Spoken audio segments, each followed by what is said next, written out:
Okay, तर आपण आता क्वेश्चन बघूया थर्मोडायनामिक्सच्या फर्स्ट लॉवर. बघा, सर्वात पहिले ह्या सेक्शनमध्ये आपल्याला काय बघायचं आहे की कोणते कोणते आपण हे केलेले आहेत, फॉर्म्युले कोणते कोणते यूज करायचे आहेत. ठीक आहे, तर फॉर्म्युले आपल्याला यूज करायचे आहेत. तर सध्या तरी फॉर्म्युले कोणते माहीत पाहिजेत इथं बेसिक. एक तर P V is equal to N R T हा मोस्ट बेसिक फॉर्म्युला आहे. त्यानंतर pressure is equal to 1/3 rho C R M S square. आता हे C R M S square chemistry तेवढं लागत नाही, पण माहीत असू द्या. त्याच्यानंतर आणखीन कोणता फॉर्म्युला इथं लागणार आहे आपल्याला ह्याच्यासाठी, first law of thermodynamics, that is delta U is equal to Q plus W. हे वर्क डन ऑन सिस्टीम असते, विसरायचं नाही. त्याच्यानंतर हे ऑन सिस्टीम आहे. आणखीन इथं एक फॉर्म्युला वापरायचा म्हणजे नंबर ऑफ मोलचा फॉर्म्युला. नंबर ऑफ मोल म्हणजे मास अपॉन मोलार मास असते, ते एक विसरायचं नाही.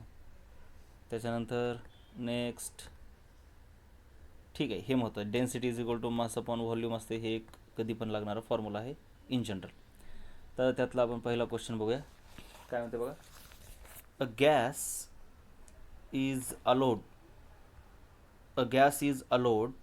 to expand is allowed to expand in a well insulated container against a constant external pressure of 2.5 atmosphere.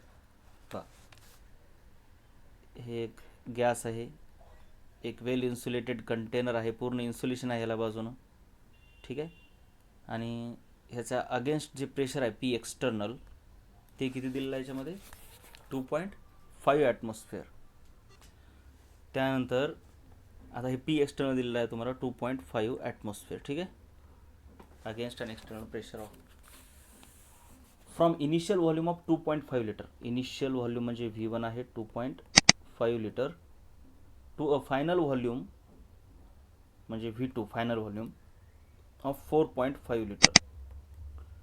The change in internal energy of the gas in joules. Change in internal energy काय असेल? Okay, सर्वात पहिली गोष्ट आहे ह्याच्यामध्ये शब्द वापरला आहे इन्सुलेटेड.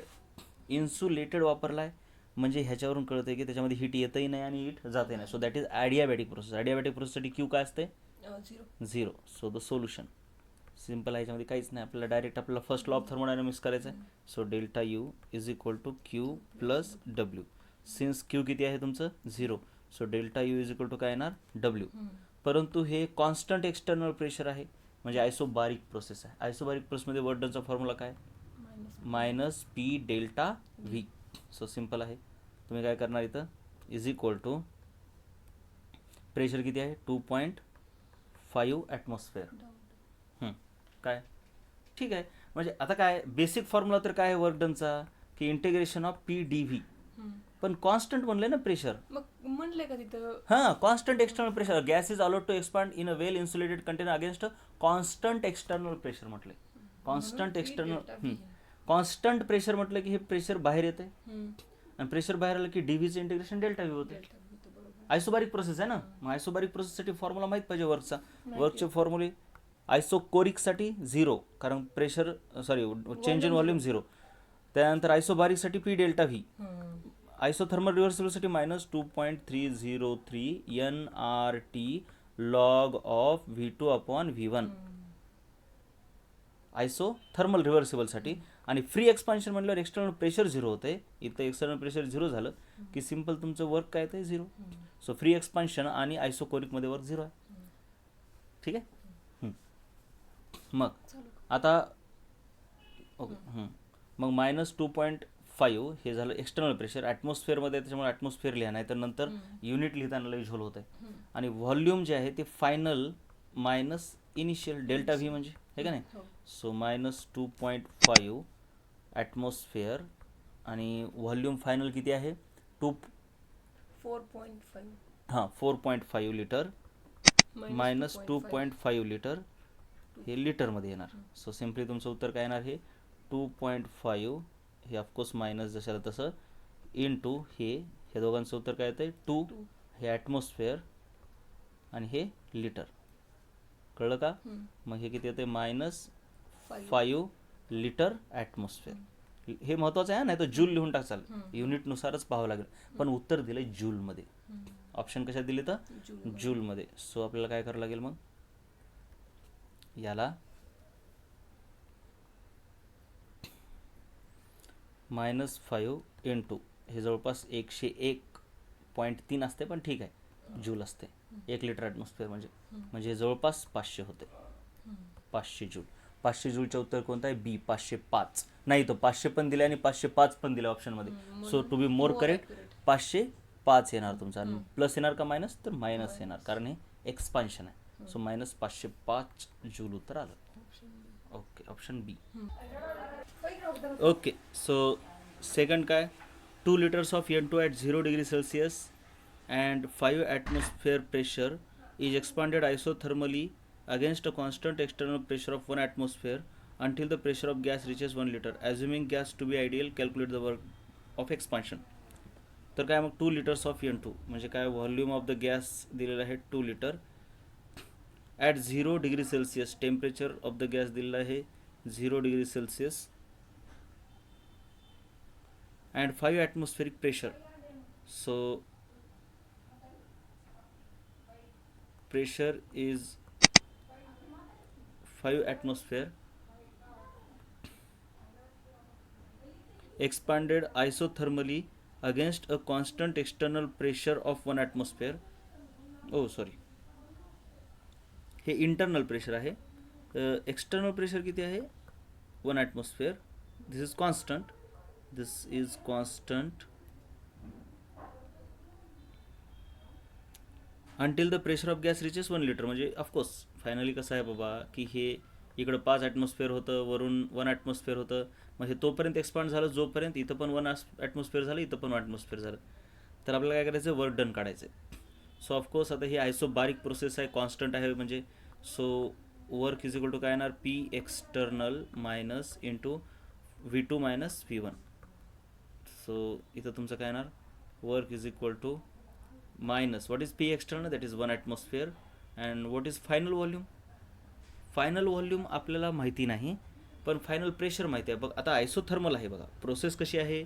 आयसोथर्मल आहे. आयसोथर्मल. आता आयसोथर्मलमध्ये काय असते? जर तुम्ही P V is equal to NRTचा विचार केला तर हे सर्व कॉन्स्टंट होऊन जाईल. मग P1 V1 is equal to P2 V2 येतं आहे. ओके, एवढं एक लक्षात ठेवा फक्त. मग इथं काय येणार?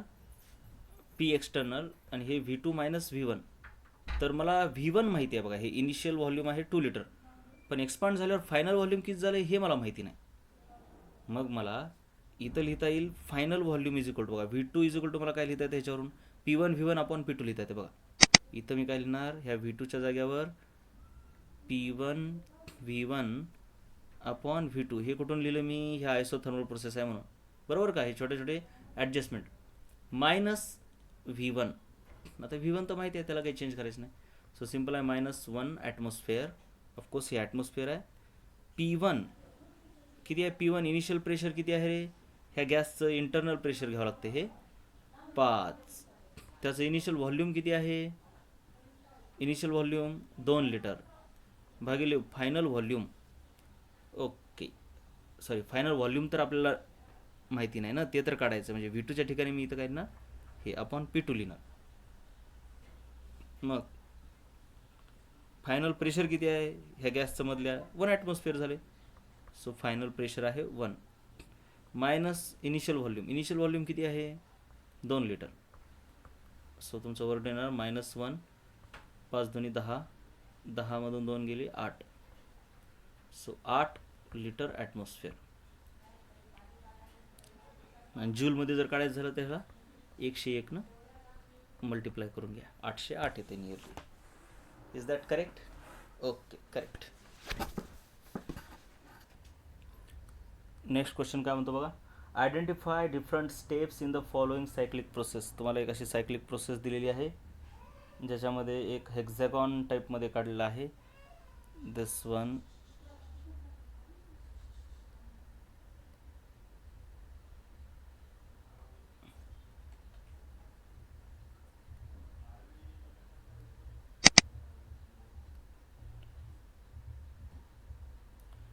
ओके. आणि हे ABCD BCDEF ह्याच्यामध्ये हे प्रेशर व्हॉल्यूम दिलेलं आहे. आपल्याला फक्त बघायचं काय, प्रेशर व्हॉल्यूम जे हे ग्राफ आहे इकडून इकडे गेलेला आहे, तर कोणती आयसोथर्मल आहे कोणती आयसोबारिक आहे एवढंच बघायचं आहे. फटाफट फटाफट कळते बघा तुम्हाला. हे याच्यामध्ये प्रेशर कॉन्स्टंट आहे, ग्राफवरूनच कळत असेल. प्रेशर कॉन्स्टंट आहे, व्हॉल्यूम मॉडेल आहे, सो सिम्पल आहे. तर ही प्रेशर कॉन्स्टंट आहे म्हणून आयसोबॅरिक. ओके, दिस बी सीमध्ये जर नीट बघितलं तुम्ही तर प्रेशर वर्सेस व्हॉल्यूम ही एक स्ट्रेट लाईन येईल. मग आता हे कोणतं येणार बघा. ओके, आता हे कशामध्ये शक्य होते असं बघा, आयसोथर्मलमध्ये असं शक्य होत नाही. बऱ्याच वेळेस असं वाटू शकतं हे आयसोथर्मल आहे, म्हणजे P V is equal to N R T नुसार हे जर आयसोथर्मल आलं तर हे कॉन्स्टंट होतं आहे आणि P is equal to 1/v होतं आहे, म्हणजे k/v. मग ह्याचा ग्राफ असा नाही आहे, त्याचा ग्राफ असा हायपरबोलिक येतो, त्यामुळे ती केस आपण कॅन्सल करूया. मग आता आपल्याकडं आहे ॲडियाबॅटिक. ॲडियाबॅटिकमध्ये काय होत असते basically, P V raise to gamma is equal to constant आहे. ठीक आहे, मग मी जर समजा असं काहीतरी घेतलं, सो मग फक्त हे शक्य आहे फक्त ॲडियाबॅटिक एक्सपान्शनसाठी. So this is adiabatic expansion. Why expansion? Because volume is increasing. Then this बघा, ह्याच्यामध्ये काय व्हॉल्यूम कॉन्स्टंट आहे, so isochoric. This is isochoric. डीईमध्ये बघा प्रेशर कॉन्स्टंट आहे, सो आयसोबारिक. आयसोबारिक एक्सपान्शन आहे का कॉम्प्रेशन आहे? व्हॉल्यूम ऑफकोर्स कमी व्हायला, सो इट इज कॉम्प्रेशन. हे आयसोबारिक एक्सपान्शन होतं. त्याच्यानंतर पुन्हा हे ॲडियाबॅटिक कॉम्प्रेशन. त्याच्यानंतर हे पुन्हा काय असतील बघा बरं सांगा, काय? Isochoric. This is isochoric.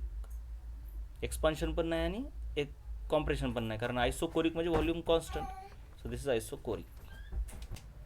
Okay, इथं काय केलेलं आहे की एक आयडियल गॅस आहे जो की ह्या एपासून बीकडे गेला आहे, बीकडून सीकडे गेला आहे, पुन्हा सीकडून एकडे गेला, म्हणजे ही एक सायक्लिक प्रोसेस आहे.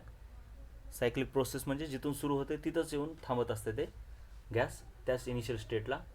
आणि प्रत्येक स्टेजला काही व्हॅरिएबल आहेत ते दिलेले आहेत सर्वच. तर आपल्याला ह्याच्यामध्ये काय करायचं आहे, we have to calculate the pressure at the 3 stages of the system. आणि ह्याच्यामध्ये जो गॅसचा मोल आहे तो नंबर ऑफ मोल आहे 1. सो सिम्पल आहे एला आपण काय करूया, प्रेशर काढूया. आपल्याला माहिती आहे की P V is equal to N R T असते, हे कधीच विसरायचं नाही. ठीक आहे ना. So pressure is equal to काय येणार तुमच्याकडे, N R T upon V. So number of mole A स्टेजला किती आहेत, आता नंबर ऑफ मोल तर कॉन्स्टंट आहेत असं सांगितलेलंच आहे. सो 1. आर किती आहे, 8. आता लिटर ॲटमॉस्फिअरमध्ये उत्तर आहे ना, आपल्याला ॲटमॉस्फिअरमध्ये उत्तर काढायचं तर आर पण लिटर ॲटमॉस्फिअरमध्ये घेऊया. तर लिटर ॲटमॉस्फिअरमध्ये आरची व्हॅल्यू किती असते, 0.0823 21. त्यानंतर टेम्परेचर ह्या पॉईंटला किती आहे टेम्परेचर बघा, ए पॉईंटला टेम्परेचर हे असते 300 kelvin. So this is 300 kelvin divide by volume. What is the volume? Volume is 24 litre. So this one. मग ह्याला जर सॉल्व केलं आपण तर आपल्याकडे उत्तर येतं आहे 1.026 ॲटमॉस्फिअर. मग सिमिलरली आपण पॉईंट बीला, हे प्रेशर कुठलं झालं, ए पॉईंटचं, मग तसंच आपण प्रेशर बी पॉईंटचं काढू शकतो, तसंच प्रेशर आपण सी पॉईंटचं काढू शकतो. सेम हाच फॉर्म्युला वापरायचा, आणखीन काही वापरायचं नाही त्यात, एवढं काही डोक्याला ताण नाही. कारण का तर number of mole, R T V, volume वगैरे सर्व ह्या ग्राफमध्ये दिलेलंच आहे. Okay, next, name the process during the following change. Okay, अब अलग अलग A to B, B to C और सी टू ए, ह्याच्यामध्ये काय करायचं आपल्याला की ती आयसोबारिक आहे का आयसोथर्मल आहे ते बघायचं. चला, इथून इथं व्हॉल्यूम कॉन्स्टंट आहे म्हणून ही आहे आयसोकोरिक. तसं त्यानंतर C to A temperature constant आहे म्हणून ही आहे आयसोथर्मल. आणि इथं जर बघितलं तर नीट लक्ष द्या, ही एक स्ट्रेट लाईन आहे, व्हॉल्यूम वर्सेस टेम्परेचर. हे व्हॉल्यूम वर्सेस टेम्परेचर ग्राफ हा स्ट्रेट लाईन येतो आहे, म्हणजे ह्याचा अर्थ जर तुम्ही P V is equal to N R T बघितलं, हा स्ट्रेट लाईन येऊ शकतो जर हे पी कॉन्स्टंट असेल तर. म्हणजे पी जर ह्याच्या खाली घेतलं आणि जर पी कॉन्स्टंट असेल तर हे पूर्ण मिळून काय येणार, एक कॉन्स्टंट येणार. आणि मग तुम्ही काय लिहिण्याला V is equal to some K T. मग हे एका स्ट्रेट लाईनचं इक्वेशन आहे आणि ही एक स्ट्रेट लाईन आहे, म्हणून मी म्हणू शकतो आहे की ह्याच्यात प्रेशर कॉन्स्टंट आहे, व्हॉल्यूम वर्सेस टेम्परेचरचा ग्राफ स्ट्रेट लाईन आहे, देअरफॉर प्रेशर कॉन्स्टंट आहे म्हणून ही आयसोबॅरिक फेज आहे. ओके, ह्या क्वेश्चनमध्ये काय केलं आहे, प्रेशर वर्सेस टेम्परेचर करू दिलं आहे का गॅसचा. आपल्याला आता काय काढायचं ह्याच्यामध्ये, ह्याचा आपल्याला टेम्परेचर वर्सेस व्हॉल्यूम नाही, व्हॉल्यूम वर्सेस टेम्परेचर काढायचं आहे. बघा इथं जरा व्हॉल्यूम वर्सेस टेम्परेचर काढूया आपण, बघूया कसं येईल ते. याच्यामध्ये जर बघितलं तर पहिल्यांदा आपण ए पासून बीपर्यंत जाऊया. ए पासून बीपर्यंत pressure versus temperature straight line आलं बघा. P V is equal to N R T. Pressure versus temperature straight line केव्हा येते, जर हे कॉन्स्टंट असेल तर. म्हणजे हे कॉन्स्टंट असल्याच्या खाली येईल आणि हे पूर्ण मिळून कॉन्स्टंट होईल आणि पी इज इक्वल टू काहीतरी के इंटू टी होते. सो स्ट्रेट लाईन म्हणजे सिम्पल थिंग आहे. व्हॉल्यूम कॉन्स्टंट असायला पाहिजे ए पासून बीपर्यंत. आयसोक्रोरिक प्रोसेस आहे. म्हणजे ए पासून बीपर्यंत volume constant, A to B volume constant. आणि टेम्परेचर वाढत गेले का कमी होत गेले बघा जरा. ए टू बी टेम्परेचर वाढत गेले म्हणून इथं टेम्परेचर ते बघा इथं वाढत जाणार. So this is A and this is point B. नाव B to C. B to C आपल्याला टेम्परेचर कॉन्स्टंट ठेवायचं आहे आणि प्रेशर कमी करत जायचं आहे. टेम्परेचर कॉन्स्टंट आहे म्हणजे P V is equal to N R टीनुसार. P V is equal to N R T हे कधीच विसरायचं नाही, अतिशय कामाची गोष्ट आहे थर्मोडायनामिक्समध्ये. So P V is equal to N R टीनुसार जर तुमचं टेम्परेचर कॉन्स्टंट असेल तर सिम्पल थिंग आहे की तुमची थर्मल प्रोसेस होते आणि ह्याच्यावर येते आपलं P V is equal to constant. म्हणजे P is equal to some constant divide by V. Okay okay okay जास्त डोक्याला ताण घ्यायची गरज नाही. आपल्याला काही प्रेशर आणि व्हॉल्यूममध्ये ग्राफ काढायचा नाही, व्हॉल्यूम आणि टेम्परेचरमध्ये काढायचा आहे. टेम्परेचर तर कॉन्स्टंट आहे आणि प्रेशर काय होत चाललं बघा जरा. प्रेशर कमी होत चाललं आहे. म्हणजे सिम्पल थिंग आहे, एखादा सिलेंडर आहे आणि त्याच्यामधलं समजा तुम्ही टेम्परेचर काय केलं कॉन्स्टंट ठेवलं आणि प्रेशर वरचं कमी केलं. वरचं प्रेशर कमी केल्यावर गॅस एक्सपांड होणार का कॉम्प्रेस होणार? ऑफकोर्स एक्सपांड होणार. सो तुमचं व्हॉल्यूम वाढत जायला पाहिजे. बी पासून सीपर्यंत प्रेशर कमी व्हायला आहे म्हणून व्हॉल्यूम वाढत जाणार. ठीक आहे ना. किंवा ह्याच्यावरून पण तुम्ही बघू शकता पी व्ही कॉन्स्टंट आहे, मग प्रेशर कमी व्हायला आहे तर व्हॉल्यूम वाढत जाणार. सो सिम्पल व्हॉल्यूम वाढत जाणार आणि टेम्परेचर कॉन्स्टंट. व्हॉल्यूम वाढत जाणार आणि टेम्परेचर कॉन्स्टंट. नीट लक्ष द्या जरा. व्हॉल्यूम वाढत गेलं आणि टेम्परेचर कॉन्स्टंट असा कर्व येणार बी टू सी. आता ऑफकोर्स सी टू ए तर काय बघायची गरज नाही, लगेच कळते. तरी पण C to A pressure constant आहे म्हणजे आयसो बारीक आहे. मग P V equal to N R T म्हणून जर प्रेशर कॉन्स्टंट असेल तर व्हॉल्यूम वर्सेस टेम्परेचर एक स्ट्रेट लाईन येते. सो व्हॉल्यूम वर्सेस टेम्परेचर तुमची एक स्ट्रेट लाईन अशी येणार. ठीक आहे. आणि हा तुमचा ग्राफ असणार. ठीक आहे. बघा A B C. P T डायग्रामवरून काय काढले आपण, व्ही टी डायग्राम. नेक्स्ट क्वेश्चनमध्ये काय म्हटलं बघा. A system is provided 50 joule of heat and work done on system is 20 joule. What is the change in the internal energy.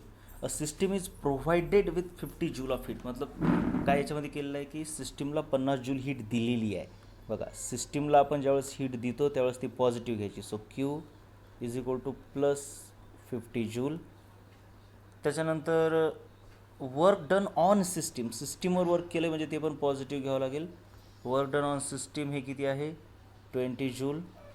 आणि finally तुम्हाला काढायचं change in internal energy. Change in internal energy simple आहे, हे first law of थर्मोडायनामिक्सवर आधारित आहे. So delta U is equal to Q plus W. So simple आहे 50 joule plus 20 joule is equal to 70 joule. So हे काही खूप मोठा क्वेश्चन होता, वगैरे टाईमपास होता. 6वा क्वेश्चन बघूया आपण त्यानंतर. Okay next question.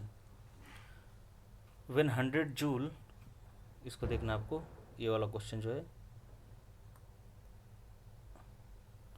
When 100 joule of heat is added to 10 kg of a body, its temperature increases by 5 degrees Celsius. Then find its heat capacity, small c, capital C, if its molar mass is 50 gram per mole.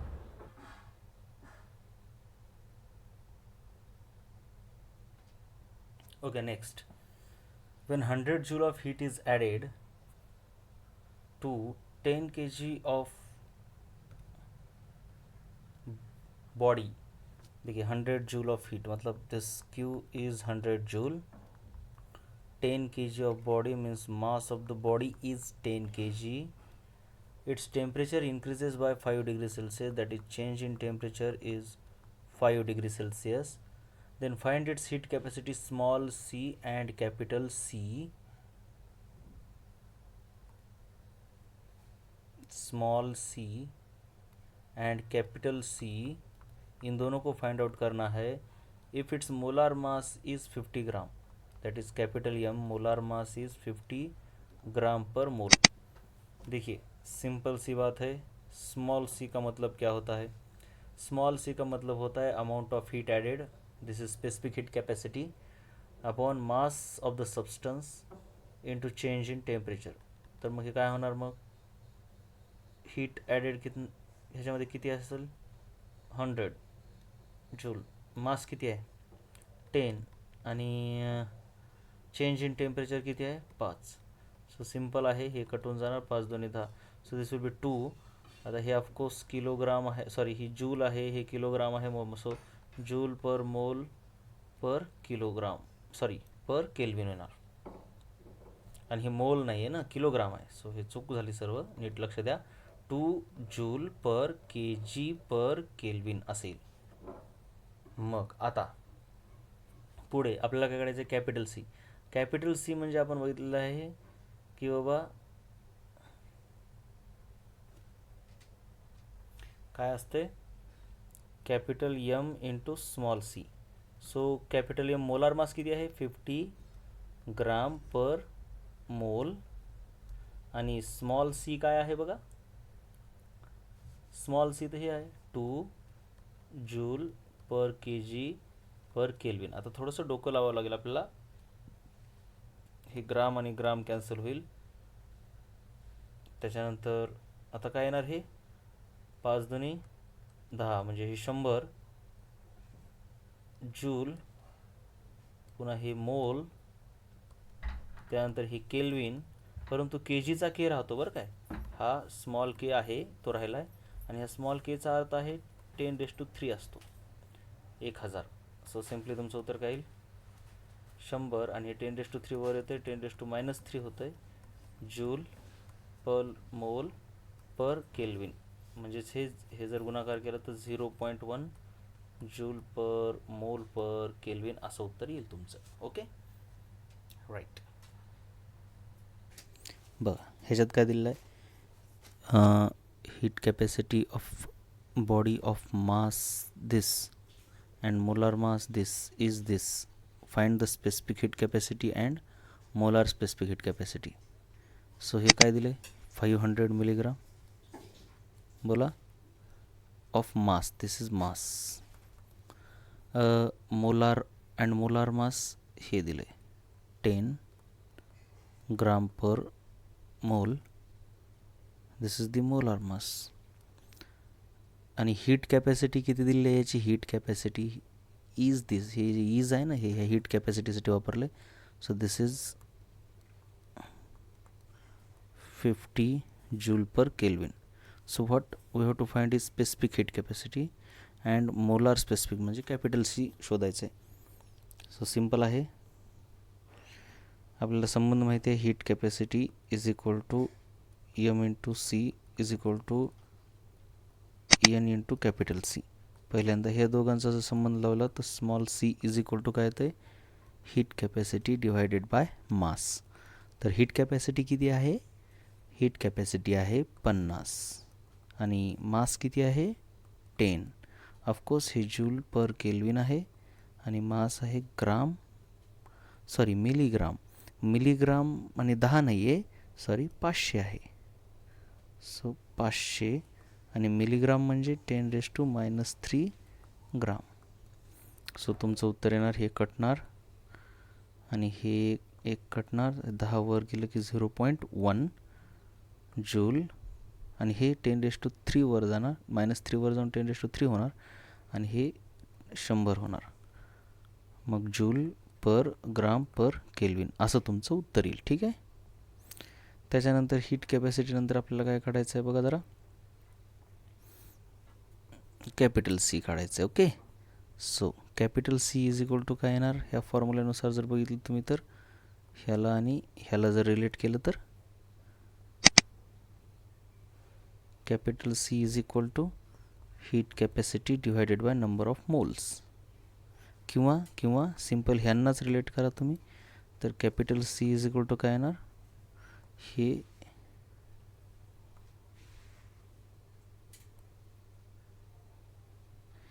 हे जे आहे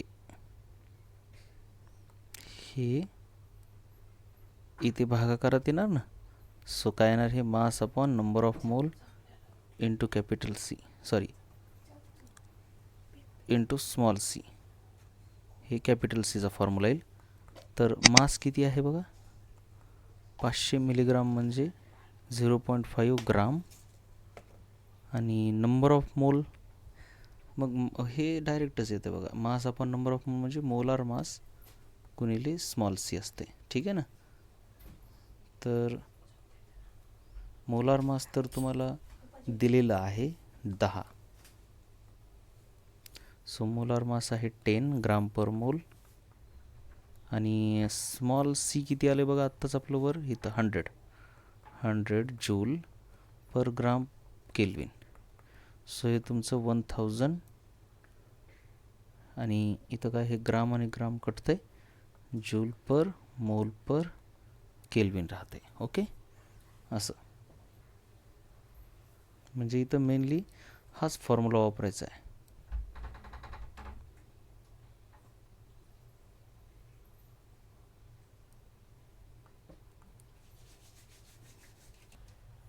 बघा आता हे question अ substance बघून घ्या हे वाचून.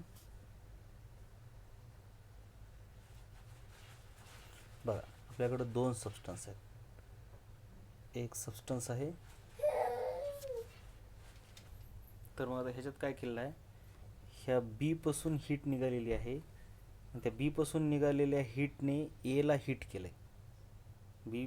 मग बी काय व्हायला, थंड व्हायला, 50 पासून 40 पर्यंत थंड झाला बी, आणि त्याच्यामुळे ए 10 पासून गरम झाला, 20 वर गेला असेल, 30 वर गेला असेल, माहीत नाही. म्हणजे एचं इनिशियल टेम्परेचर 10 होतं, पण फायनली किती आहे ते काढायचं आहे आपल्याला. मग एची हीट कॅपॅसिटी दिलेली आहे आणि बीची मोलार स्पेसिफिक हीट कॅपॅसिटी दिलेली आहे. तर सर्वात पहिले आपण बघूया की एवढं नक्की आहे की हीट हे सिम्पल थिंग आहे. कॅलरीमेट्रीचा प्रिन्सिपलच असतो की ॲझ्युम नो हीट लॉस असं म्हटलेलं आहे. म्हटल्यावर heat lost by B should be equal to heat gained by A. मग हीट लॉस्ट बाय बी, क्यूचे आपल्याला फॉर्म्युले माहिती आहेत बघा, आपण बघितले 3 रूपामध्ये. क्यू इज इक्वल टू, एक तर आपल्याला काय लिहिता येते heat capacity into delta theta, किंवा लिहिता येते mass into small C into delta theta, किंवा लिहिता येते number of mole into capital C into delta theta. मग बी साठी आपण काय वापरणार फॉर्म्युला, हे बघा बी त्याची आपल्याला काय दिलेली आहे, हे बघा ही कॅपिटल सी दिलेली आहे, म्हणून आपण फॉर्म्युला पण वापरणार हा कॅपिटल सीचा.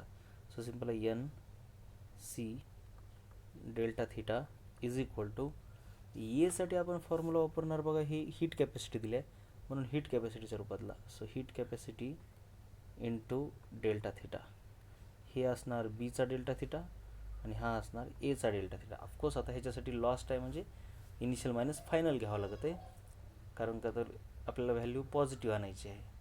टेम्परेचर ह्याचं कमी व्हायलं आहे, कमी व्हायलं आहे म्हणजे हे इनिशियल आणि फायनल कमी. व्हॅल्यू पॉझिटिव्ह येण्यासाठी इनिशियलमधून फायनल वजा करावं लागेल.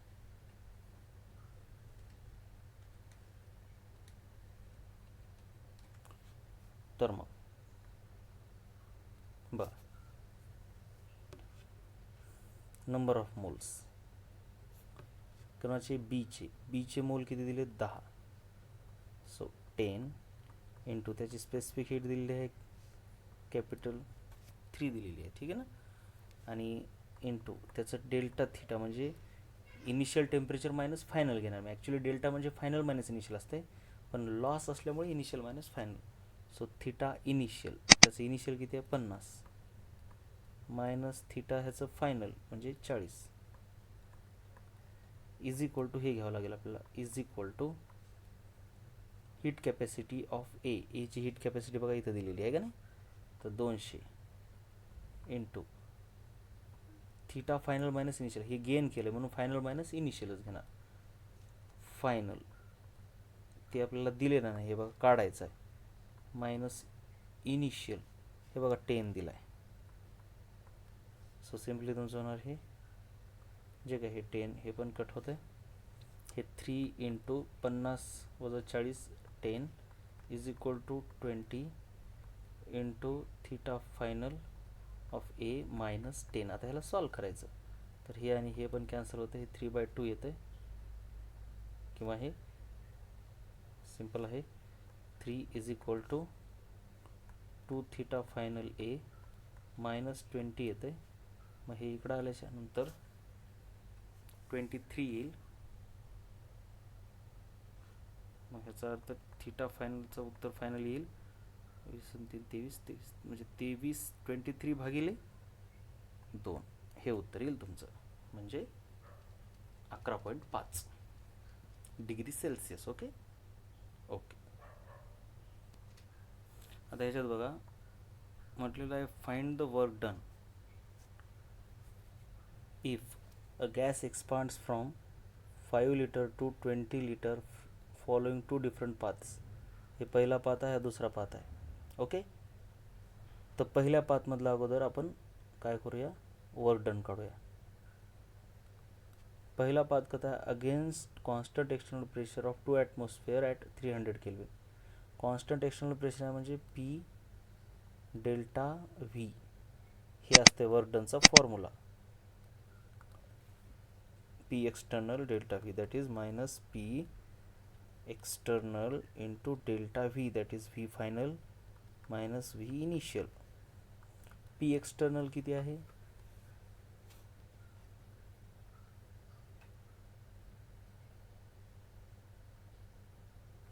To atmosphere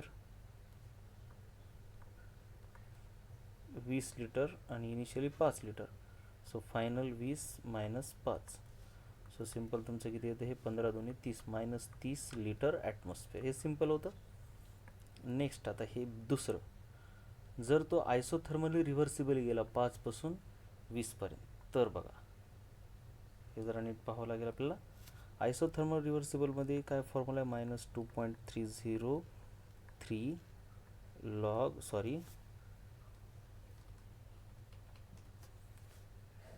NRT log V2 by V1 म्हणजेच मायनस 2.303 n. नंबर ऑफ मोल किती दिलेत, दिले नाहीत. गॅसचे नंबर ऑफ मोल दिलेले नाहीत, पण NRT म्हणजे तुम्हाला काय लिहिता येते, PV लिहिता येते, PV. मग आता ह्याच्यामध्ये कसं आहे, हे गॅस असं आहे, तर गॅसमधलं हे NRT असते, मग त्याचं PV. आता ते आयसोथर्मल असल्यामुळे हे PVचा गुणाकार सेम असतो, पण P बदलतं, व्ही पण बदलतं, पण गुणाकार सेम. मग तुम्ही एक तर इनिशियल कंडिशन घ्या किंवा फायनल घ्या. मग आपल्याला initial pressure of the gas दिलेला आहे आणि इनिशियल व्हॉल्यूम पण दिलेला आहे. सो सिम्पली मी काय करतो, याला P1 V1 लिहितो. सो सिम्पल आहे P1 V1, तर P1 V1 log of V2 bye V1. इथे थोडीशी ट्रिक केली आपण, आहे का नाही.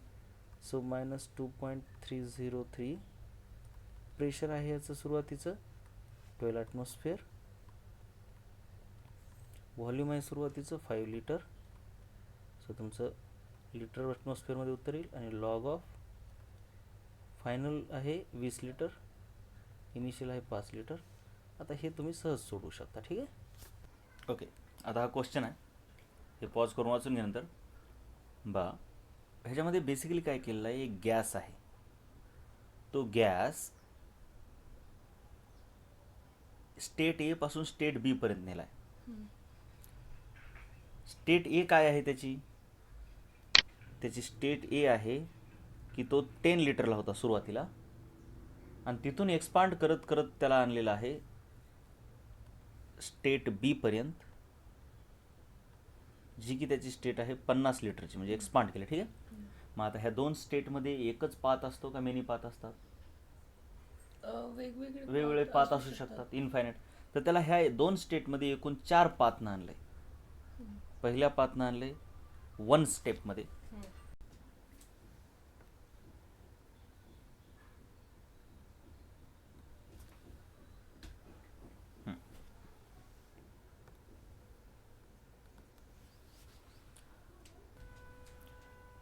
बाबा हे सर्वच आपलं पॉज होतं.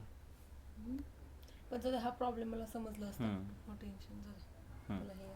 आता मी आता आपण थर्मोकेमिकल इक्वेशन बघूया, जे की मेन काम आहे आपल्याला इथं. आता हे महत्त्वाचं आहे, ठीक आहे. 9वा क्वेश्चन आपण बघूया हा.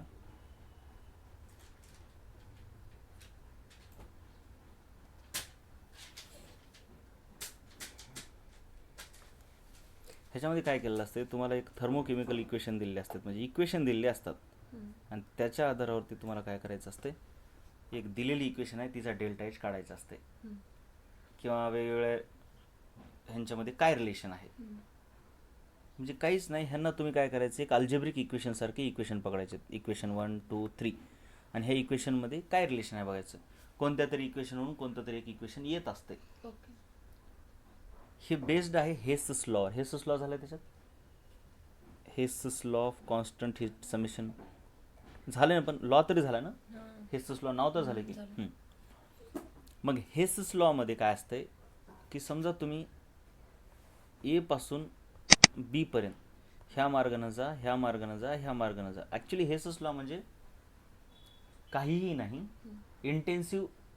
स्टेट फंक्शन म्हणजे काय ह्याची डेफिनेशन आहे. स्टेट फंक्शन काय असते, कोणत्याही मार्गाने जा त्याच्यातला change in state function same राहते. कळलं का व्यवस्थित? Change in state function. मग हे जे इन्थॅल्पी आहे ते एक स्टेट फंक्शन आहे. आणि ज्या केमिकल रिॲक्शन असतात, for example reactant going to product, ही एक प्रोसेस आहे. स्टेट ए स्टेट बी आहे. ही प्रोसेस पाथ 1 पाथ 2 पाथ 3 वेगवेगळ्या मार्गाने करता येते. म्हणजे केमिकल रिॲक्शन ही एक प्रोसेस आहे. एवढं लक्षात आलं? बर. मग केमिकल रिॲक्शन मध्ये एक तर हीट बाहेर पडते किंवा ॲब्झॉर्ब होते. एक्झोथर्मिक एंडोथर्मिक असू शकते. केमिकल रिॲक्शन एक प्रोसेस आहे, एवढंच लक्षात ठेवायचं. आणि प्रोसेसमध्ये एक तर हीट बाहेर जाते किंवा मध्ये येते. फर्स्ट लॉ ऑफ थर्मोडायनामिक्स एका प्रोसेसला लागू होतो. त्या प्रोसेसमध्ये काय ते हीट जाते, काय तर वर्क होते, काय तर चेंज इन इंटरनल असते. ह्या 3 गोष्टी असतातच. मग ही जी हीट बाहेर पडते किंवा मध्ये घेतली जाते तिला म्हणतात हीट ऑफ रिॲक्शन. एवढंच आहे, हीट ऑफ रिॲक्शन. आता ज्या वेळेस ही प्रोसेस वेगवेगळ्या कंडिशनवर होऊ शकते, हे पण माहिती आहे आपल्याला. कॉन्स्टंट प्रेशर, कॉन्स्टंट टेम्परेचर, काही पण.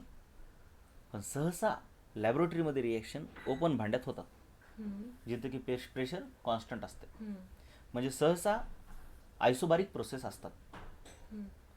केमिकल रिॲक्शन सहसा आयसोबारिक असतात. आणि म्हणून त्या ठिकाणी आपण त्या क्यूला काय लिहितो मग? क्यूपी. आणि क्यूपी म्हणजे काय असते? डेल्टा एच का डेल्टा यू?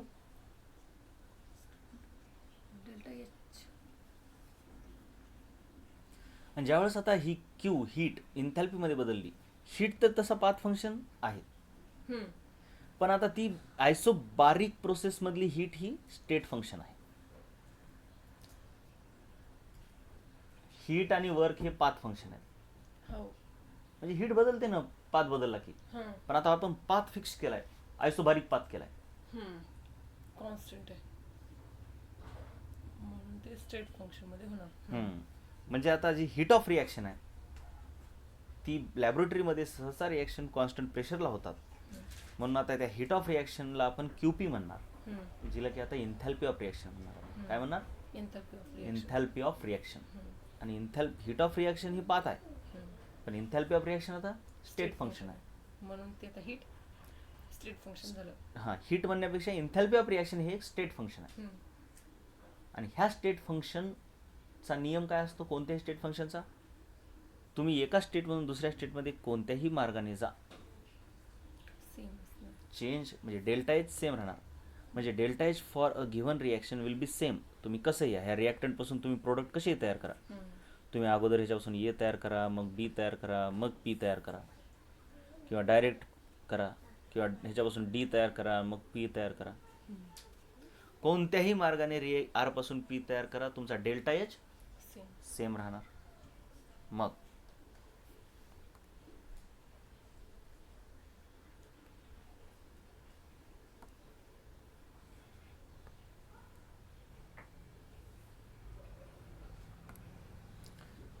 एवढं तर कळलं.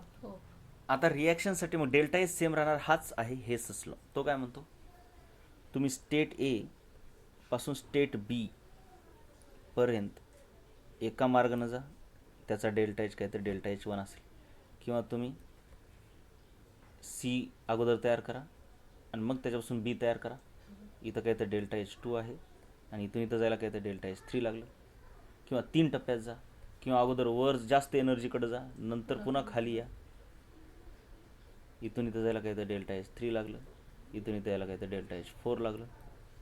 तर ते हेसच लॉ काय म्हणतो, delta H 1 is equal to काय, delta H 2 plus delta H 3 is equal to sorry delta H 4 म्हणूया ह्याला 5 म्हणूया का नाही, डेल्टा एच 4 मायनस नाही, त्याची व्हॅल्यू बरोबर तिनं मायनस दिलेली असते, मग आपण इथं प्लस डेल्टा एच 5च म्हणायचं.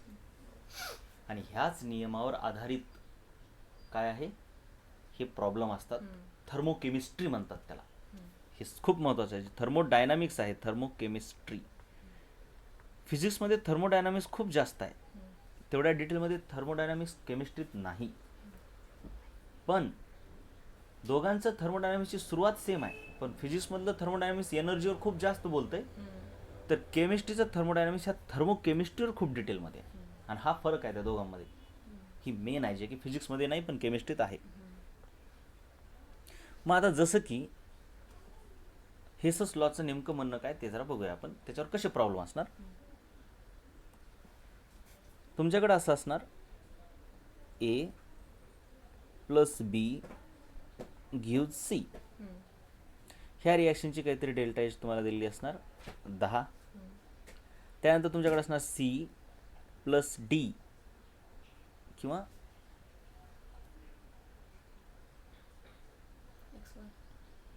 बरं ठीक आहे चला, C plus D gives E. हिचं डेल्टा एच हे 1 आहे, हिचं 2 आहे, हिला असं ना काहीतरी 20 जूल, मायनस असेल प्लस असेल काही फरक पडत नाही, ह्याची व्हॅल्यू मग मायनस बी देऊ शकते त्यानं, ते डिपेंड करते. ही एक रिॲक्शन आहे, ही दुसरी रिॲक्शन आहे. आणि त्यांनी काय म्हणतात की ह्या तिसऱ्या रिॲक्शनची तुम्ही इन्थॅल्पी ऑफ रिॲक्शन काढा, जी की असते तुमची ए प्लस किंवा इथं बी तयार झाला असं म्हणूया, A plus D is equal to E. ह्या रिॲक्शनचे तुम्हाला काय म्हणतात, डेल्टा एच काढा, ह्या दोघींचा वापर करून ह्या डेट्यापासून. बरोबर, एवढं कळलं. म्हणजे आता सिम्पल आहे. म्हणजे हे कसं आहे, तुम्हाला मेन कुठून इथून इथं जायचं आहे का नाही. मग आता तुम्ही काय काय केलंय, तुमचे हे काहीतरी इनिशियल आहेत, एवढं लक्षात आलं. मग आता हे एवढं कॉम्प्लिकेट करण्यापेक्षा मी ह्यांना एक 1 वर्डमध्ये ठेवतो, जास्त नको, म्हणजे तुला समजेल. A gives C, then C gives आपण म्हणूया ई, आलं लक्षात. आणि त्याच्यावर आपल्याला काय काढायचं आहे, ए गिव्ज ई, ह्याची डेल्टा एच काढायची आहे, ठीक आहे ना. म्हणजे आता तुला लक्षात आलं, तर ह्या दोन रिॲक्शनची जर बेरीज केलीस तू, ह्या दोन रिॲक्शनची जर बेरीज केलीस, म्हणजे हे इक्वेशन आहे समज, आणि हे इक्वल टूचं साईन आहे, मग हे आणि हे कटतं इकडचं, मग तुझ्याकडे डायरेक्ट ए गिव्ज ई येते. म्हणजे ह्याचा अर्थ काय केलं माहिती आहे का, ह्याचा अर्थ बेरीज केली म्हणजे केलं काय की तुम्ही अगोदर ए पासून सी कडे गेलात, सी पर ए पासून सी पर्यंत गेलात, आणि सी पासून कुठे गेलात, ई पर्यंत गेलात, असा आहे त्याचा अर्थ. A to C, C to E. म्हणजे इथं काय तर डेल्टा एच 1 आहे, इथं काय तर डेल्टा एच 2 आहे. मग तुम्हाला काढायचं ए पासून इथं जायला किती लागते, तर तुमचं डायरेक्ट काय नाही ह्या दोघांची बेरीज येणार का. पण आता इथं हे मायनस आहे, तर ह्याचा अर्थ काय की ह्याचा अर्थ असा झाला की तुमचं ए इथं आहे, तुमचं ई इथं आहे, तर तुम्ही ए पासून सी पर्यंत ज्यावेळेस गेलात त्यावेळेस डेल्टा एच मायनस झाला, म्हणजे तुमची एनर्जी बाहेर पडली, म्हणजे तुम्ही कुठेतरी खाली आलात, तुमचा हा जो सी आहे कुठेतरी खाली होता. आणि मग ह्या सी पासून पुन्हा तुम्ही ई पर्यंत गेलात, सी पासून ई पर्यंत, मग हा खूप वर आहे. मग ऑफकोर्स तुमचं ते हे डेल्टा एच 2 आहे, मग डेल्टा एच 3 आहे का, हे डेल्टा एच 3. डेल्टा एच 3 म्हणजे हे प्लस हेच म्हणायचं, म्हणजे हे बरोबर वजा होते, ते वजाचं चिन्ह दिलेलं असतं, ठीक आहे. मग आता महत्त्वाचं काय की इथं आपण डायरेक्ट कसं करायचं.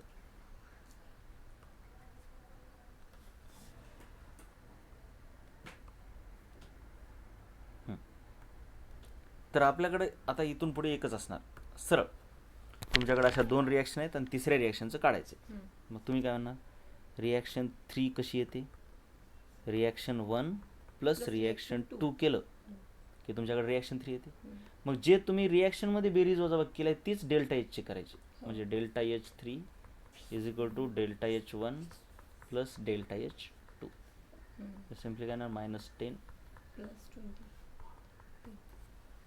आलं हे. मग आता हे वापर करून आता हे प्रॉब्लेम कसा सोडवायचा बघा. ह्याचाच संबंध म्हणजे जे रिॲक्शनचा संबंध असतो तोच डेल्टा एच. डेल्टा एचचा संबंध असतो.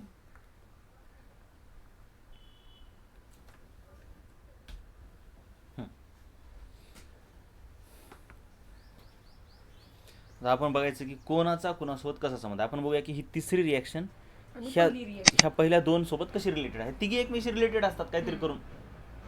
मग कसं रिॲक्शन रिलेटेड आहे आपण काय बघायचं आपल्याला CO तिसऱ्या रिॲक्शनमध्ये आपण असं लिहिणार reaction 3 is equal to CO कोणत्या बाजूला आहे लेफ्ट बाजूला आपल्याला पाहिजे ह्या रिॲक्शनमध्ये.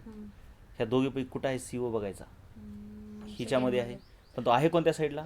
राईट मध्ये मग त्याला काय करायचं उलटं करून घ्यायचं ह्या रिॲक्शनला उलटं फिरून घ्यायचं. उलटं फिरवणं म्हणजे ह्या रिॲक्शनला मायनस करणे. मायनस केलं की काय होत असते हे CO इकडं आला समजायचं आणि हे दोघं इकडे गेले. म्हणजे मी काय करणार मायनस ऑफ रिॲक्शन 2. O2 बघायचा नाही का कारण O2 हिच्यात पण आहे आणि हिच्यात पण आहे. मग ते अवघड जात असते त्याचं बॅलन्स. O2 नाही बघायचं जे एकटीतच आहे ते बघायचे. त्यानंतर CO2 बघा CO2 उजवीकडं पाहिजे उजवीकडे पाहिजे या रिॲक्शनमध्ये दोन्हीपैकी हिच्यात आहे आणि उजवीकडेच आहे. मग ह्याला काही वजा करायची गरज आहे का. इथं जर 2 लागला असता तर इथं आपण ह्याला 2 न मल्टिप्लाय करून घेतलं असतं पण इथं काहीच करायचं नाही. मग सिम्पल काय करायचं ह्या रिॲक्शनला 1ला ॲड करा. बघतो हे R1 मधून R2 जर वजा केलीस तर बरोबर तुला तिसरी रिॲक्शन येते तर करून बघ. म्हणजे कसं तुम्हाला प्रॅक्टिस आता जसं बघ आता ह्याच्यातून ही वजा केली कोणत्यातून 1 मधून 2 वजा करायच्या 1 मधून 2 वजा करायच्या म्हणजे हे मायनस होणार हे मायनस होणार हे मायनस राईट. म्हणजे ग्राफाईट कटलं. त्याच्यानंतर O2 आणि हाफ गेलं म्हणजे हाफ O2 राहिलं. आलं का हे हाफ O2 इथं खाली हे उत्तरामध्ये आलं का. म्हणजे त्याच्यानंतर CO2 उजवीकडे आहे त्याला कटलं नाही काही नाही. मग CO2 जसं तसं आलं. CO इथं मायनस आहे मायनस CO ते इकडं जाऊन प्लस CO झालं. म्हणजे तिसरी रिॲक्शन तुम्हाला अशी भेटली. म्हणजे delta H of the third reaction should be equal to minus of delta H of second. बोला प्लस डेल्टा एच. हे किती आहे याची व्हॅल्यू 3ची तिसऱ्याची Z Z is equal to minus minus Y. नाही हे मायनस नाही हे प्लसच आहे. नाही म्हणजे याचं sign minus Y minus Y plus X. तर कोणतं करेक्ट आहे मायनसच्या रूपात कोणतंच नाही प्लसच्या रूपात आहे म्हणजे ह्याला आपण रिअरेंज करूया. झेड आणि एक्स वायच्या हां सो हे एक्स आहे हे वाय इकडं आल्यावर एक्स प्लस आलं काय. आणि आता हेच राहते काय नाही. नाही मला आता हे आहे ह्या 3 प्रोसेस दिल्यात मी ह्याला नाव देतो 1 2 3 आणि आपल्याला ही चौथी प्रोसेस आहे हिच्यासाठी डेल्टा एच काढायचा आहे आणि ह्या तिघींचे डेल्टा एच दिलेत पुन्हा तेच म्हणजे ही चौथी प्रोसेस ह्या तिघींपासून कशी येते एवढंच बघायचं. मग मी डायरेक्ट लिहिणार fourth reaction is equal to आता एवढंच बघायचं चौथीमध्ये काय पाहिजे बी पाहिजे आणि डी पाहिजे डावी नाही एक घ्या आधी. अगोदर तर बी पाहिजे पण बी 2 ठिकाणी आहे मग त्याला कन्सिडर करू नका. मग कोण पाहिजे डी पाहिजे तो पण 2 ठिकाणी आहे त्याला पण कन्सिडर करू नका. कळलं का म्हणजे ते घोटाळे करतात. ओके ओके हां ते बॅलन्स करायला अवघड जाते. मग आधी जे एकटे आहेत ते बघूया ना नंतर बघूया काय होतं ते.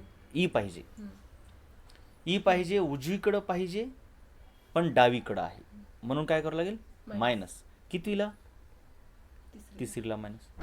आता सी पाहिजे उजवीकडं पाहिजे उजवीकडेच आहे 2 पाहिजे 2च आहे कशानं गुणायची गरज आहे का नाही. सो सिम्पली R2 एवढं झालं. पण असं नाही ह्याच्यामध्ये पहिली जी डेटा दिलाय तो पण आला पाहिजे काहीतरी करून. मग आता काय झालं असेल R2 मायनस R3 करून बघा हो. काय होते R2 - R3 ह्याच्यातून हे वजा करून बघा. जर वजा केलं हे मायनस तर तुमच्याकडे काय येते बघा 3B 3B minus E minus A it gives gives 2C. आता ह्याच्यातून हे वजा केलंय D म्हणजे plus मायनस डी वजा केलं ना हे तिसरं. R2 minus R3 minus D. मग आपल्याला पाहिजे काय हे बघा काय झालं हे 3B हे D इकडं आला प्लस D इकडे गेलं 2C plus E plus A. आपल्याला मेन रिॲक्शनमध्ये काय पाहिजे B पाहिजे पण किती पाहिजे एकच पाहिजे 3 आलेत. हां D पाहिजे नो प्रॉब्लेम त्याचा प्रॉब्लेम मिटला. E पाहिजे त्याचाही प्रॉब्लेम मिटला. C पाहिजे त्याचाही प्रॉब्लेम मिटला. म्हणजे एक्सेस कोण आहे 2B 2B आणि E आणि एक म्हणजे ते इथूनच जाणार निघून हां. कुठून तरी ह्याच्यानंच. कसं निघून जाणार मला A 1 वजा करायचं आहे आणि B 2 वजा करायचे. मग ह्या म्हणजे रिॲक्शनला मला ह्याच्यातून काय करावं लागेल मायनस 2B करावं लागेल आणि मायनस A करावं लागेल. मग पहिल्यांदा काय करायचं म्हणजे ही रिॲक्शन कशी होते रिॲक्शनच्या मायनस नसते ना रिॲक्शनमध्ये. मग हे A इकडं येणार आणि 2B इकडं जा. मला ही रिॲक्शन पाहिजे जी की मला ह्याच्यामध्ये ॲड करायच्या. ऍड करायचं मग आता ह्या रिॲक्शनला काय करावं लागेल मला मल्टिप्लाय 2 न मल्टिप्लाय करावं लागेल आणि जशाला तसं ॲड करायचं कारण ये डावीकडंच पाहिजे डावीकडंच आहे. So 2 into reaction 1. मग आता डेल्टा एच पण कसं येणार मायनस डेल्टा एच 3 प्लस म्हणजे delta H 4 is equal to delta H 2 plus 2 into delta H 1. मग आता हे उत्तर पुढचं या व्हॅल्यू टाकून येईल. मायनस डेल्टा एच 3 म्हणजे मायनस 350 होणार हो आणि हे डेल्टा एच 2 म्हणजे मायनस 125 घ्यावं लागते बरं का ते हो कळायला ना ते. इथं मायनस इथं प्लस आहे म्हणून ह्याची व्हॅल्यू प्लस करून नाही घ्यायची. हे कळलं बघा ठीक आहे. आता ही एक रिॲक्शन दिली आहे ही दुसरी रिॲक्शन दिली आहे त्यांच्या डेल्टा एच व्हॅल्यू दिल्या तिथं कळलं पुन्हा तेच. आणि ह्याच्यासाठी तिसरी आहे हिची रिॲक्शन हिची डेल्टा एच काढायची आहे. म्हणजे आपल्याला डायरेक्ट पाहिजे R3 is equal to Fe2O3 दोन ठिकाणी नसलं पाहिजे आपण हो Fe2O3 डावीकडं पाहिजे डावीकडंच आहे म्हणून सरळ R1. CO दोन ठिकाणी आहे कन्सिडर नाही करायचं. FeO उजवीकडं पाहिजे डावीकडं आहे हां मायनस 2 पाहिजे 1 आहे म्हणजे एक तर डावीकडं उजवीकडं उलटा आहे Minus म्हणून 2 मायनस R2. आणि 2 न गुणावं लागेल इथं आणि ह्याला R2 करावं लागेल. झालं दोन रिॲक्शन एकदा आल्या की मग पुढच्याचा विचार करायची गरज नाही. CO2 ह्या दोन ठिकाणी आहे म्हणून त्याला कन्सिडर करू नका. मग तुम्ही म्हणसाल आता हे दोन दिलेला डेटा आला इथं की आता त्याला डबल विचार करायची गरज नाही ते सर्व आपोआप कटून जाते करून बघा ठीक आहे. मग काय येणार हे delta H 3 is equal to काय येणार मग सांग delta H 1 minus 2 into delta H 2. जसं की आता डेल्टा एच 1 किती आहे सांग डेल्टा H1 म्हणजे ही minus 26.8 minus 2 into delta H 2 delta H 2 हे मायनस 16.5. मग ह्याचं जे उत्तर येईल ते तुमचं उत्तर राहणार. कळलं हे प्रॉब्लेम ओके ओके. आता 17वा क्वेश्चन काय म्हणतो बघा 17वा क्वेश्चन याच्यामध्ये काय द ॲब्सोल्यूट एन्थॅल्पी ऑफ न्यूट्रलायझेशन. तर ऑफकोर्स तुम्हाला हे माहिती आहे की हे एक स्ट्रॉंग ॲसिड आहे हे आहे एक स्ट्रॉंग ॲसिड आणि हा आहे एक वीक बेस कारण का तर मेटलचा ऑक्साईड आहे म्हणून हा बेस आहे परंतु हा स्ट्रॉंग बेस नाही वीक बेस आहे. सो सिम्पल आहे स्ट्रॉंग ॲसिड आणि वीक बेस. स्ट्रॉंग ॲसिड आणि स्ट्रॉंग बेस असला की एन्थॅल्पी एक्झॅक्टली एवढी असते परंतु कोणी एक जण 20 असलं कमी असलं की एन्थॅल्पी लेस दॅन धिस असते. लेस दॅन धिस म्हणजे ही जर -57 असेल तर ती काहीतरी -50 असणार. मॅथमॅटिकली हे जास्त आहे परंतु इथं मॅग्निट्यूड पकडायला लागतं म्हणजे ह्याचा अर्थ असतो की एवढी हीट बाहेर पडली ते मायनसचा अर्थ फक्त बाहेर पडली असते. सो मॅग्निट्यूड वाईज हे लेस येतं आहे okay therefore it will be less than this 57.33. For which one of the following equation enthalpy of reaction is equal to the enthalpy of formation. म्हणजे खालीपैकी कोणती रिॲक्शन फॉर्मेशन रिॲक्शन दाखवते हेच बघायचं आहे. मग फॉर्मेशन रिॲक्शनची एन्थॅल्पी म्हणजे एन्थॅल्पी ऑफ फॉर्मेशन असते ठीक आहे. तर बघा चेक करा आपल्याला माहिती आहे फॉर्मेशन रिॲक्शन कशाला म्हणतात. आता इथं हा फॉर्म व्हायला आहे परंतु ह्याचे 2 मोल व्हायला आहेत आपल्याला 1 मोल पाहिजे. So this is wrong. इथं ह्याचा 1 मोल व्हायला आहे हे करेक्ट आहे. एलिमेंट्स आहेत हो करेक्ट आहे परंतु हा एलिमेंट जो आहे एलिमेंटचे 2 फॉर्म आहेत O3 आणि O2 ऑक्सिजनसाठी. पण त्याच्यापैकी मग आता कोणता घ्यायचा असतो जो स्टेबल आहे आणि आपल्याला माहिती आहे की O2 हा जास्त स्टेबल आहे मग O2 घ्यायला पाहिजे होता, हा चुकला. आता याच्यामध्ये तर हे सिम्पली रॉंग आहे. हे 1 मोल व्हायला पण त्यासोबत दुसरं कोणतरी तयार व्हायला, म्हणून this is not in formation reaction. पुन्हा दुसरं, फॉर्मेशन रिॲक्शनमध्ये एलिमेंटपासूनच तयार झालं पाहिजे. हा काही एलिमेंट नाही, हा ॲटम झाला त्याचा. एलिमेंटल फॉर्म Cl2 आहे आणि हा तर मॉलिक्युलच आहे. So this is completely wrong reaction. ही मात्र करेक्ट आहे. एकच मोल तयार झाला ज्याचा तयार व्हायला आहे त्याचा, आणि त्याच्या एलिमेंटपासूनच तयार व्हायला आहे. So this D is correct formation reaction, and the enthalpy of this reaction is the enthalpy of formation of the product, that is XeF4. हे क्वेश्चन खूप फेमस असतात.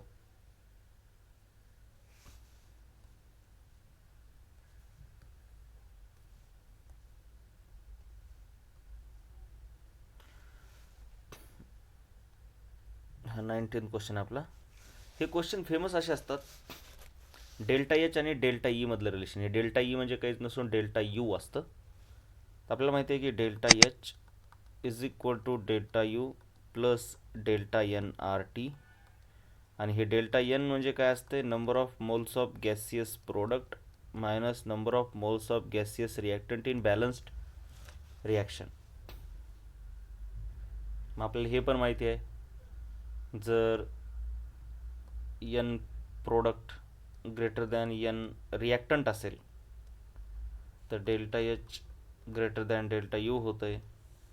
जर हे लेस असेल तर डेल्टा एच पण लेस दॅन डेल्टा यू होतं आहे. आणि N P is equal to N R असेल तर delta H is equal to delta U होतं आहे. मग आता आपल्याला काय विचारलं आहे, ह्यांच्यातलं रिलेशन.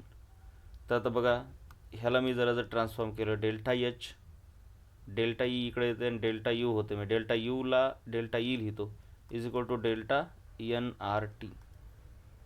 मग आपल्याला खालीलपैकी कोणत्या ह्या रिॲक्शनसाठी काढायचं आहे. म्हणजेच काय, N product minus N reactant into R T. तर ह्या रिॲक्शनमध्ये प्रोडक्टचे मोल किती आहेत बघा जरा, 1 आणि 5 6, रिॲक्टंट झाला तो, हे प्रोडक्ट 3 आणि 4. पण हा नाही पकडायचा कारण हा लिक्विड आहे, फक्त गॅस पकडायचं आहे. सो 3 मायनस 1 आणि 5 6. सो हे तुमचं काय आलं, 3 - 6 म्हणजे -3 आर टी आलं. सो करेक्ट आन्सर येते -3 R T C. Okay okay ठीक आहे. बा, हे क्वेश्चन वाचून घ्या.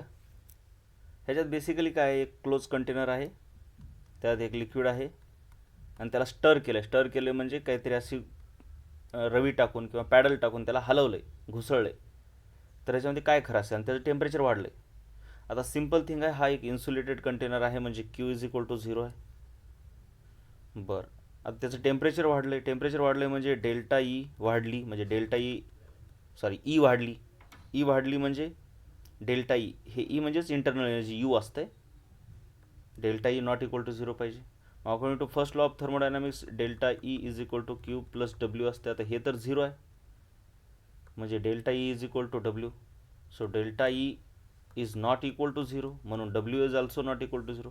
सो तुमचं काय येणार, delta E is equal to W both not equal to 0 and Q also not okay, Q equal to 0 यायला पाहिजे. हे बघा, इथं ऑप्शन्स चुकलेले आहेत, त्यामुळे काय असायला पाहिजे, क्यू इक्वल टू 0 पाहिजे. परंतु ठीक आहे, Q equal to 0, Q not equal to 0 is a wrong option. ये जो क्वेश्चन है, ठीक, 14वा क्वेश्चन आहे हा. बरं, याच्यामध्ये आपल्याला बेसिकली एकच गोष्ट लक्षात ठेवायची आहे. विचार करून बघू जरा काय होतं याच्यात. असं वाटतं की एवढा मोठा डेटा दिलेला आहे, मग ह्याच्यामधून काय काय नेमकं घ्यायचं आणि काय नाही. तर ॲक्च्युली आपल्याला इन्थॅल्पी ऑफ फॉर्मेशन ऑफ H2 विचारलं आहे. मग आपण काय करायला होणार की H2 plus half O2 use H2O अशी एक अगोदर रिॲक्शन तयार करणार आणि मग ही रिॲक्शन वरच्या ह्या रिॲक्शनपासून आपण ऑप्टेन करायला पाहणार. मग एवढा मोठा डेटा ॲक्च्युली जर विचार केला, ही दुसरी रिॲक्शन जर बघितली तर ही डायरेक्टली H2O ची फॉर्मेशन रिॲक्शनच आहे. मग हे जे बाकीचा डेटा दिला तो बिनकामाच दिला आहे.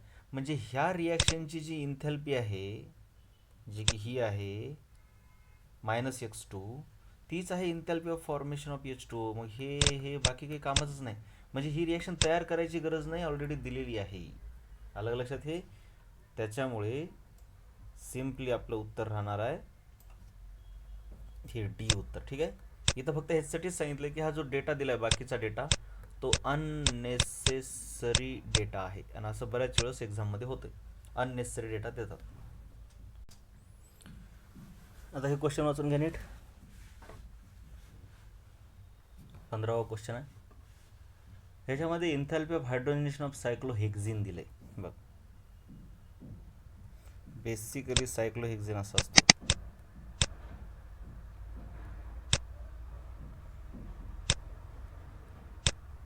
त्याचं हायड्रोजनेशन म्हणजे इथे H2 येणार आणि तुमच्याकडे हे येणार सायक्लोहेक्झिन. हे झालं हायड्रोजनेशन, आणि त्याची काहीतरी एन्थॅल्पी दिलेली आहे ΔH1 -119.5.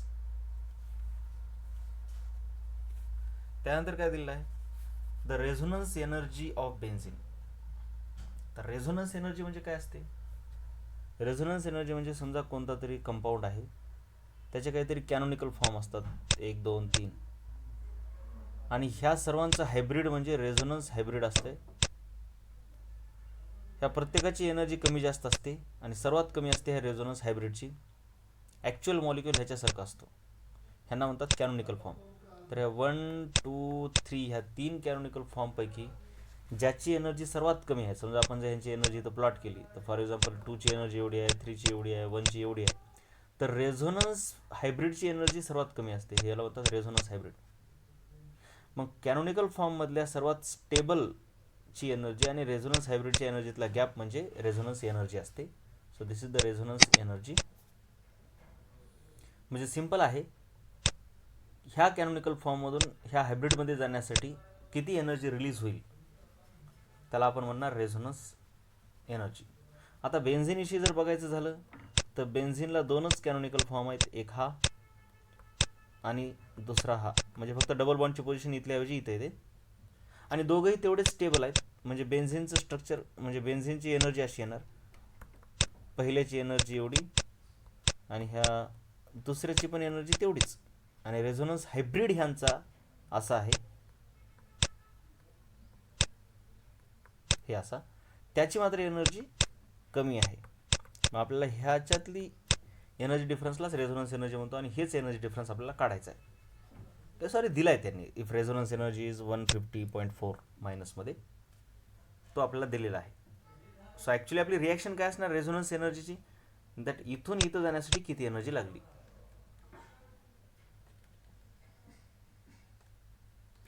सो आपली रिॲक्शन येणार ह्याचं कन्वर्जन याच्यामध्ये झालं, त्यासाठी जी एनर्जी लागली त्याला आपण म्हणू ΔH2, जी की दिली आहे 150. मग आपल्याला काढायचं आहे enthalpy of hydrogenation of benzene. It's म्हणजे बेन्झिनची, म्हणजे ह्या बेन्झिनची एन्थॅल्पी ऑफ हायड्रोजनेशन काढायची आहे. दॅट इज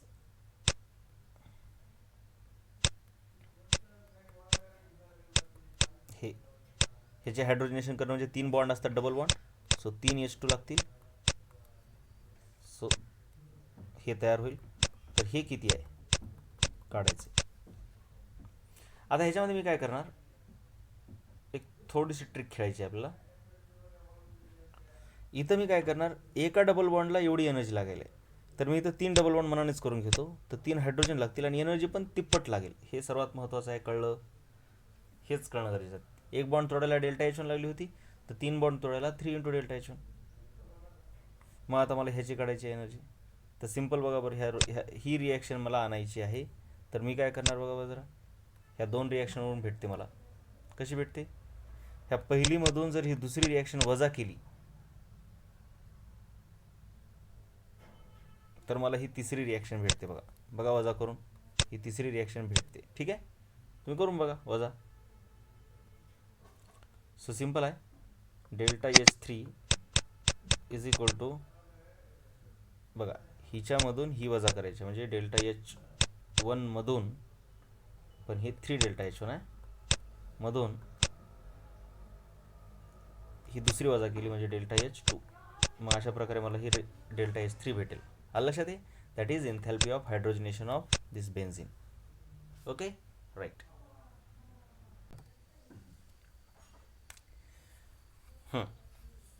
वाचल्याच्या नंतर आता लक्षात येईल तुमच्या की आपल्याकडे 3 रिॲक्शन आहेत. आपण हिला एक रिॲक्शन म्हणूया आणि हिला आपण म्हणूया काहीतरी डेल्टा एच वन आहे. त्यानंतर आता दुसऱ्या 2 रिॲक्शन दिल्यात, कंबशन ऑफ CH4. आता हे शब्दात दिलेलं आहे, आपल्याला काय करावं लागेल, ह्याला रिॲक्शनच्या रूपात लिहावं लागेल. ठीक आहे, तर CH4 प्लस कंबशन म्हणजे ऑक्सिजनसोबत रिॲक्शन. लक्षात आले का? तर काय होत असते कंबशनमध्ये हे माहीत असलं पाहिजे. CO2 आणि H2O तयार होते. आता याला ऑफकोर्स बॅलन्स करून घ्यावं लागेल. तर बॅलन्स करण्यासाठी आपल्याकडे हे हायड्रोजन 4 आहेत, इथं मग 2 लावावं लागेल. आता ऑक्सिजन इकडे 4 झाले तर इथं 2 होईल. राईट. सो हिला आपण काय म्हणूया, दुसरी रिॲक्शन, ह्याचं काहीतरी डेल्टा एच टू म्हणूया, जे की हे एक्स दिले त्यांनी. आणि तिसरी रिॲक्शन दिलेली आहे कंबशन ऑफ दिस CH3OH. पुन्हा एकदा ते CH3OH आहे, त्याचं कंबशन म्हटल्यावर काय असतंय, ऑक्सिजनसोबत रिॲक्शन असते. CO2 आणि H2O तयार होतात. अल्कोहोलचं कंबशन म्हणजे हेच. तर आता ह्याला बॅलन्स करायचं आहे. काय बॅलन्स करायचं बाबा, की हायड्रोजन किती आहेत, 4 आहेत, तर मग इथं हे 2. आता ऑक्सिजन किती झाले, 4, तर इथं किती आहे तर बघा 1, इथं 2, मग हे 3 पाहिजे, तर 3/2 अशी रिॲक्शन आहे. आणि हिची जी डेल्टा एच दिलेली आहे, कारण ह्याचा 1 मोल असला पाहिजे, ह्याला तुम्ही चेंज करू शकत नाही बॅलन्समध्ये.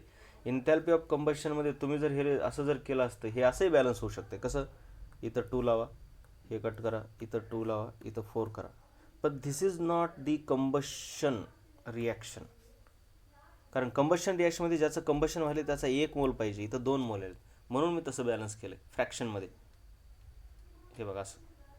ठीक आहे, हे असं असलं पाहिजे आणि हे नसला पाहिजे, हे नो. डेल्टा एच थ्री म्हणूया आपण ह्याला, जे की दिलेली व्हॅल्यू वाय. मग आता आपल्याला काय करायचं आहे, या तिघीमधलं रिलेशन काढूया, जेणेकरून आपल्याला, आपण ह्याला काय म्हणूया काहीतरी झेड, आणि त्यांनी सांगितलं की हा जो झेड नंबर आहे तो एक निगेटिव्ह नंबर आहे. बघूया आपण पुढे काय होतं ते. सध्या फक्त आपण ह्या तिघातलं रिलेशन काढूया 1 2 3 मधलं. तर तुमच्या लक्षात येईल की रिॲक्शन 3 इज इक्वल टू कसं येते बघूया. बघा, रिॲक्शन 3 इज इक्वल टू काय येते आपल्याला, 3मध्ये हे डावीकडं पाहिजे OH, पण हे उजवीकडं आहे, म्हणजे आपल्याला 1ला काय करावं लागेल, मायनस. त्याच्यानंतर ऑक्सिजन तर पाहता येत नाही कारण तो दोन्ही रिॲक्शनमध्ये आहे. CO2 आणि H2O पण दोन्ही रिॲक्शनमध्ये आहेत, म्हणजे आपल्याला इथं ॲडजस्टमेंटच करावी लागेल थोडीशी. बरं, आपण काय विचार करू शकतो मग, की बाबा हा CH4 आला आपला एक्स्ट्रा. हां, नीट लक्ष द्या, काय पाहिजे काय आहे ह्याच्याकडे लक्ष द्यावंच लागेल आपल्याला. आता हे R3 घ्यायची आहे आणि त्यासाठी आपण R1 घेतलं आहे. मग R1 घेताना आपल्याकडं CH4 एक्स्ट्रा आला, जो की आपल्याला ह्या R3मध्ये नाही पाहिजे. बघा जरा R3 जरा दिसते काही याच्यामध्ये, आपल्याला नाही पाहिजे. कोण नाही पाहिजे, CH4 नाही पाहिजे, पण तो आला आहे. मग आता मायनस घेऊन केलं आहे म्हणजे CH4 लेफ्ट हँडचा राईट हँडला जाऊन बसला आहे. मग राईट हँडचा CH4 जर कॅन्सल करायचा असेल तर त्याच्यामध्ये ही रिॲक्शन ॲड करावी लागेल, जेणेकरून हे CH4 आणि इथला CH4 कट होईल, म्हणजे सिम्पल आहे R2 होईल. एक वेळेस करून पण बघू शकता तुम्ही, R2 - R1 केल्यावर R3 येते का नाही. तर बघा तुम्ही, हे आणि हे कट होतं आहे, त्याच्यानंतर हे तर पुढे येते राईट. पुन्हा आणखीन ह्याच्यामधून हे वजा केल्यावर 3/2 O2 राहते, बरोबर 3/2 O2 आहे. सो नो प्रॉब्लेम, करेक्ट येते. म्हणजे हे काय, R2. मग आता तुम्हाला ह्याच्यावरून कळेल XY मधलं रिलेशन. हे R3चं जो आहे तो आहे Y is equal to R1 जो आहे तो आहे Z, पण -R1 आहे म्हणून -Z, प्लस R2 आहे हे X. म्हणजे तुमच्याकडे काय आलं बघा जरा, Y is equal to X - Z. ठीक आहे बा. आता हा इटसेल्फ एक निगेटिव्ह नंबर आहे. आपण एक कोणता तरी निगेटिव्ह नंबर घेऊया, म्हणजे तुम्हाला लक्षात येईल. X मायनस हा -3 घेऊया, म्हणजे याचा अर्थ Y इज इक्वल टू काय आलं, X + 3. मग ह्याच्यामध्ये सांगा बरं कोण मोठा आहे, X मोठा असेल का Y मोठा असेल. सिम्पल थिंग आहे, हे काहीतरी ॲड केलं म्हणजे Y मोठा आहे. So Y is greater than X. So you will get this B option.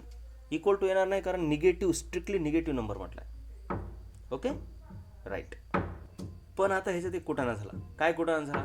Mathematically Y is greater than X mathematically, but enthalpy of combustion हे एक निगेटिव्ह नंबर असतात ते स्वतःच. म्हणजे वाय आणि एक्स ह्या दोघांचा जर विचार केला तर मॅथेमॅटिकली ते मोठे आहेत. म्हणजे नीट लक्ष द्या आता, म्हणजे वायचा जर व्हॅल्यू -20 असेल आणि तर एक्सची व्हॅल्यू काय यायला पाहिजे मॅथेमॅटिकली मोठं असण्यासाठी, कारण हे मॅथेमॅटिक्सवरून आलं आहे आपलं. तर मग एक्सची व्हॅल्यू काय असणार, जर तुम्ही हे -3 घेऊन सांगा, वायची व्हॅल्यू -20 येण्यासाठी एक्सची व्हॅल्यू बघा -17 यावी लागेल का -23 यावी लागेल? एक्सची व्हॅल्यू -23 घ्यावी लागेल आपल्याला. बघा जरा नीट, असं येते का? एक्सची व्हॅल्यू -23, याच्यामध्ये +3 केलं की हे -20 येते, राईट. मग आता मॅथेमॅटिकली हा मोठा आहे, बट इन्थॅल्पी ऑफ कंबशन कुणाची जास्त आहे जर असं म्हटलं तर ह्यांचे मॅग्निट्यूड बघावं लागते. म्हणजे ह्याचा अर्थ हे जळाल्यावर 23 जूल बाहेर पडली आणि हे जळाल्यावर 20 जूल बाहेर पडली, तर जास्त ही बाहेर पडली जरी मॅथेमॅटिकली ही कमी असली तरी. आणि म्हणून तुम्हाला केमिस्ट्री वाईज हे ऑप्शन घ्यावं लागेल. आता हे ॲक्च्युली चुकीचं आहे, याच्यात काहीच ठरवता येणं अवघड आहे. परंतु जरी मॅथेमॅटिकल तसं असलं तरी हा एक्स आणि वायचा जर विचार केला, मॅथेमॅटिकली एक्स छोटा आहे, बट हीट कुणाच्या केसमध्ये बाहेर जास्त पडली तर ही एक्सच जास्त बाहेर पडली असं म्हणावं लागेल. So this is the correct option A. आता हा पण एक वर्ड प्रॉब्लेमच आहे बघा. शब्दात दिले त्याला आपल्याला रिॲक्शनमध्ये मांडायचं असते. हीट ऑफ कंबशन दिलेलं आहे कुणाचं, कार्बन आणि H2चं आणि CH4चं. म्हणजे अगोदर त्यांच्या कंबशन रिॲक्शन लिहा. सो पहिलं आहे कार्बन. कार्बनची कंबशन रिॲक्शन काय येणार? C+O2 घेऊ CO2. त्यानंतर दुसरं आहे H2 + O2 घेऊज H2. आता ह्याला नीट बॅलन्स करायचं आहे, इथं हाफ लावावं लागेल, लक्षात घ्या, कारण ह्याचा 1 मोल असला पाहिजे, कारण ह्याचं कंबशन व्हायला ते विसरू नका. तुम्ही जर असलं काही वेगळं बॅलन्स करचाल, H2 + O2 gives 2H2O. So this is not a combustion reaction of hydrogen, कारण ह्याचा एकच मोल पाहिजे. ज्याचं कंबशन व्हायलंय त्याचा एकच मोल असला पाहिजे. That is most important thing. आता तिसरी आहे कंबशन रिॲक्शन ऑफ मिथेन, मागच्याच प्रॉब्लेममध्ये झालेलं आहे. सो CH4 + O2 आपल्याला पाठायचं आहे ते CO2 + 2H2O. आणि ह्यांच्या ह्याला म्हणूया आपण ΔH1, ΔH2, ΔH3.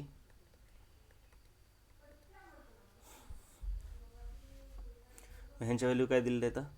-94, -68, -213. आणि आपल्याला काय काढायचं आहे? ह्या रिॲक्शनची ΔH काढायची आहे.